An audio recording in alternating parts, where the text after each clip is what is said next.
Open for views. Hey, and welcome to Open for Views. Today, let's talk about classic science fiction compilation novels. That's a mouthful, I know. But these are awesome. I have two of them right here. I have great stories of space travel. I have the Science Fiction Hall of Fame, Volume 2A. And both of these are filled to the brim with really great classic science fiction stories, promising stories of the future from a deceased generation. With these, when you pick one of these up, you can get them at any used bookstore, mom and pop bookstore, which are becoming increasingly uncommon these days, last couple of years especially. Or you can go to a thrift store, or if you're in a pinch, you can go on eBay. But you can usually get these for a few bucks. And when you grab one, you are more than likely to find at least one story that speaks to you. One that feeds your soul, or however you want to say. Like this one, Great Stories of Space Travel. The first half of the book is stories that take place in the solar system, and the second half of the book are stories that take place outside or beyond the solar system. And so if you want more of I guess you could say grounded story, you'd read the first half of this book. And if you want something more out there, you read the second half. Oof. Oh boy. But the first, there's a few stories and authors that I want to talk about in particular in this. And the first one is actually Robert Heinlein in his short story called Universe. I recommend that everybody read these. They're all relatively short. You know, they're called short stories for a reason. But a lot happens in them. And you get pretty much a full-blown narrative. Some of them I think would make excellent films. But, you know, whether that happens or not, it's up to the stars. But the first one I'd like to talk about is Heinlein's Universe. Universe is a story about a starship that is been in space, has been in space for a very long time. So long, in fact, that there are generations that have been born and generations that have passed on this ship. I mean, generation after generation. And they've been on there so long that they forgot where they're going. And so to cope with this, part of the crew has developed a religion to explain why they are housed within these metal walls. The main character of the story is questioning the teachings, and so he's sent to see the witness. And the witness is this person who essentially passes down the oral tradition. And, you know, his father taught him, and his father taught him, and his father before. And they pass down essentially this scripture-like story that tells what happened. And so if anybody has a problem on the ship, and it's called the lower decks of the ship, and the people are not to travel to the upper decks.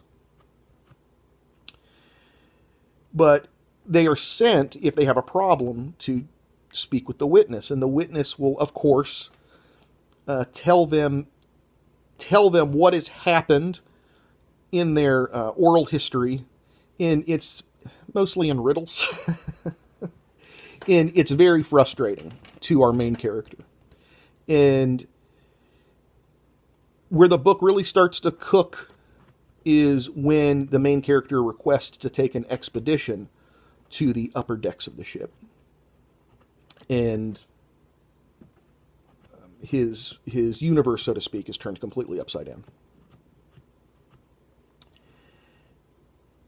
It's a really interesting book that talks about, or that rather discusses, some very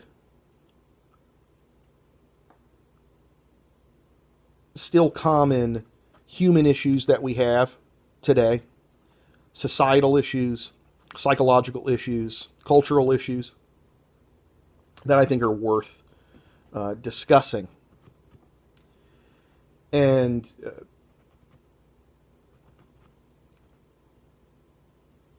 you discover in the book that a lot of the ire that has formed on this ship is because of the misinterpretation of scientific fact. And it's really incredible. It's one of those things, you know, even a time like now, it really leaps off of the page at you. And some of it will make you laugh. Some of it will make you feel absolutely defeated, because it's almost pointless. But Heinlein, you know, after he wrote this, you know, it apparently was popular enough to be featured on the I don't know if people on here are familiar with these radio serial dramas that came out in like the 1940s and the 1950s, things like X-1. But Universe was well received enough to be able to be made into an episode of X-1. A very small portion of the story, though. But eventually, Heinlein was able to write a sequel, and it's called Common Sense. And it was put into this book called Orphans of the Sky. The first half is Universe, and the second half is Common Sense. And that's a really cool book. If you just want to read that by itself, that's the one, Orphans of the Sky. Really, really cool book. A lot of these short stories are found in other compilations. They were originally published in If Science Fiction Magazine or Galaxy Science Fiction Magazine, where they would be basically, I think there's still some publications. You can find them at your bookstores, like brick and mortar bookstores, Barnes and Noble, Books A Million,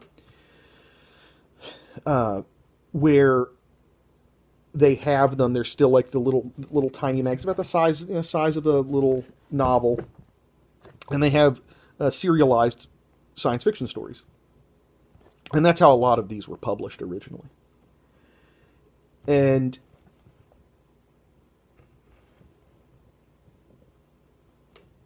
they really gave, at the time, back in the 30s and 40s, gave people who didn't have access to this kind of stuff, didn't have access to, a lot of this is hard sci-fi. Some of the stuff that's in these books turned out to be true. Van Vogt, in particular, who that's the next story I'm going to talk about, is by Van Vogt. This next story, which is called Far Centaurus, basically created the concept of the black hole. And he referred to it in the book as a bachelor star. But this was all, at the time, these guys were reading cutting-edge scientific studies. And so, more than likely, Van Vogt, being a student of science, he studied up on a lot of this stuff and used, at the time, the most recent works that were put out by scientists to put some really cool stuff in his book. But the next story by Van Vogt is Far Centaurus. Far Centaurus is a trip. Van Vogt, to go back really quick, Van Vogt is the guy who I did a video on. I did it, or well, not him, but his book, The Silky, and I read the prologue and the first chapter. And I'll eventually get to doing the rest of those. I'm going to do that first chunk of The Silky. It's a really, really wild transforming superhero tokusatsu. It's nuts. The Silky's nuts. It's really cool. But Far Centaurus is a much more grounded story. And it was originally published in, I believe the 40s. It's like right at the tail end of World War II. And it's about a crew of 4 men traveling from Earth to Alpha Centauri on a 500-year mission to see if any of the planets there are habitable. And the majority of the story is told in between phases of the crew members being in hypersleep for 50 to 150 years at a time. It's them getting up and doing paperwork and communicating with each other and checking the computers and making sure they're on course. That kind of stuff. And it's a really... The story takes a pretty hard turn pretty early on. But it has, the concepts of hyperspace, of cryosleep or hypersleep as they call it in the book. And pretty early for that kind of stuff, at least that I've noticed in these types of in science fiction novels, until it became very pop fiction, popular fiction. But Van Vogt, the guy who wrote this, with his book, which was written in 1939, actually short story, which was written in 1939, the Black Destroyer. He sued 20th Century Fox when Alien came out, and they settled out of court because he believed, and I believe his publisher believed, that the Black Destroyer, or Alien rather, was extremely similar to the Black Destroyer. And it's part of Voyage of the Space Beagle. It's like a 3 or 4 story fix-up. It's a Van Vogt term, by the way. Where when you read the Black Destroyer, at first you're like, the similarities are superficial, but then when you kind of get a little bit further into the story, you go, uh-oh, I think I see what happened here. It gets a little messy. But these stories I don't want to say too much about, because I really love them, and I really love people to be surprised by them like I was. I'm one of those guys who, if I like to go in blind to a lot of my media, I don't like to have many things spoiled for me, because I like I'm a discovery person. I like the adventure of discovery, finding out something for the first time and being surprised. So I'd really recommend that you do that as well with these books. And that's why I'm just kind of giving you not even a synopsis, but just like a primer for what the story is. But that book, Far Centaurus, was put in the fix-up for Quest for the Future, which this is the book that got me into Van Vogt. I read Far Centaurus first, and then I tracked this down. I've actually tracked this down from a local bookstore. And I read this cover to cover in a couple of days, and I couldn't put it down. And this guy was a master of, how would you say, confused suspense. A lot of times in his books, you're thinking, what in God's name is going on here? This is obscenely wild. And that's what makes his books so entertaining. They're really out there. Van Vogt. The next story I'd like to talk about is another one that was featured on, I believe it was X-1, but it's by Ray Bradbury, and it's called Kaleidoscope. Kaleidoscope is gut-wrenching. If you have any humanity, it's a caveat there. If you have any humanity, this book will rip your guts out. The basic thrust of the story is a spaceship is struck, and the crew is spilling out into the blackness of space, and they all know, every single one of them know that they're going to die. And they are getting into petty arguments with each other. They are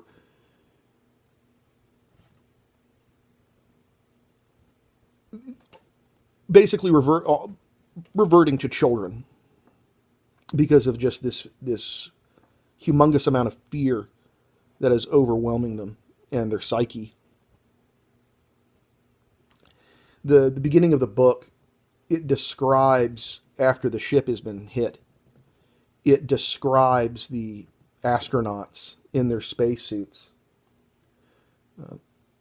spilling out into space and twisting and turning like the spawning of minnows in a river. Just this very insignificant event.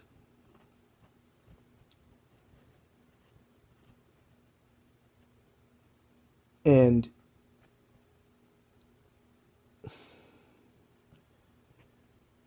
when you read it, it's really short. It's really short. It's one of the most, I think, one of the most compelling human dramas that I've ever read. And it's like 20, 25 pages. It's really short. But so much happens, and the drama is essentially happening between these men in space, between their radio communicators. And just it's about their trivialities.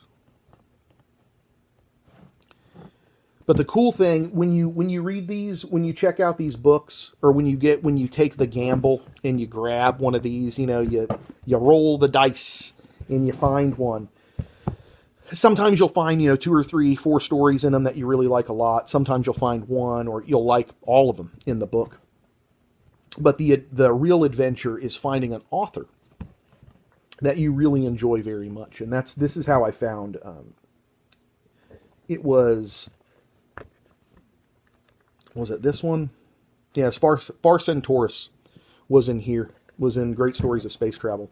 And that turned me on to Van Vogt. And then I read Quest of the Future, which, as I said, Far Centaurus is in the middle of this.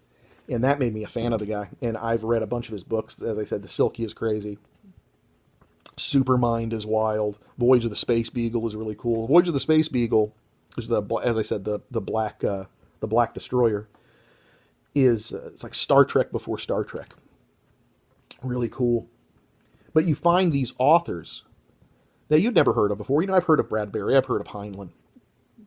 So many people have heard of Heinlein, because of the wildly misinterpreted Starship Troopers. But, you'll find someone who was this? And you look them up and you see their giant history, and you find their huge catalog for you to go through. And you find something that was just before sealed off from you, and you wouldn't have known until you gazed into this little Tome of Secrets.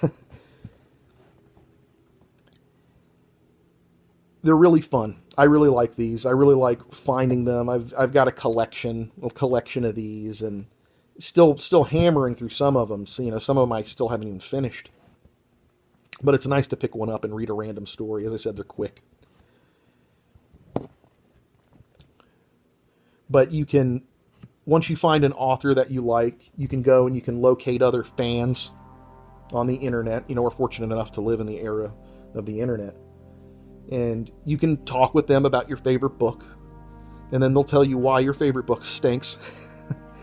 And then they'll tell you their favorite book. And then you tell them it stinks.